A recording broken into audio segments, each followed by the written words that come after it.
देश की राजनीति में छात्रों का मुद्दा एक बार फिर केंद्र में है। शिक्षा मंत्री धर्मेंद्र प्रधान के इस्तीफे के बाद कांग्रेस नेता और लोकसभा में नेता प्रतिपक्ष राहुल गांधी ने केंद्र सरकार पर तीखा हमला बोला है। राहुल गांधी ने छात्रों पर हुई कथित कार्रवाई के लिए केंद्रीय गृह मंत्री अमित शाह को जिम्मेदार ठहराया है और प्रधानमंत्री नरेंद्र मोदी से देश के युवाओं से माफी मांगने की मांग की है।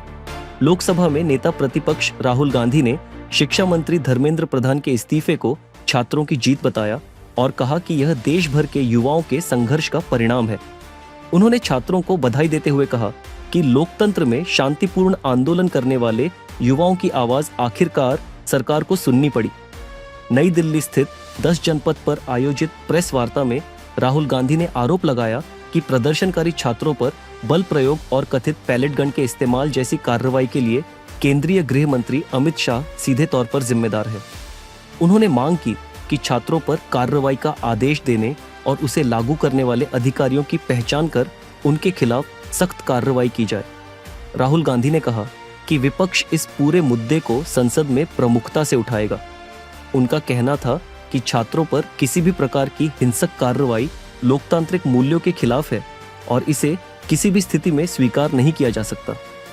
कांग्रेस नेता ने सरकार की शिक्षा नीति पर भी सवाल उठाए। उन्होंने आरोप लगाया कि पिछले कई वर्षों से शिक्षा व्यवस्था पर लगातार हमले हो रहे हैं। शिक्षा का निजीकरण बढ़ रहा है और राष्ट्रीय स्वयंसेवक संघ यानी आरएसएस शिक्षा व्यवस्था पर प्रभाव बढ़ाने की कोशिश कर रहा है। राहुल गांधी ने कहा कि धर्मेंद्र प्रधान भ्रष्टाचार, शिक्षा व्यवस्था के विनाश और अक्षमता का प्रतीक बन चुके थे। उनके अनुसार केवल मंत्री बदलने से काम नहीं चलेगा, बल्कि शिक्षा व्यवस्था में व्यापक सुधार की जरूरत है। उन्होंने देश की आर्थिक स्थिति का भी जिक्र करते हुए सरकार को चेतावनी दी कि यदि युवाओं की आवाज को लगातार नजरअंदाज किया गया तो आने वाले समय में और बड़े स्तर पर विरोध प्रदर्शन देखने को मिल सकते हैं।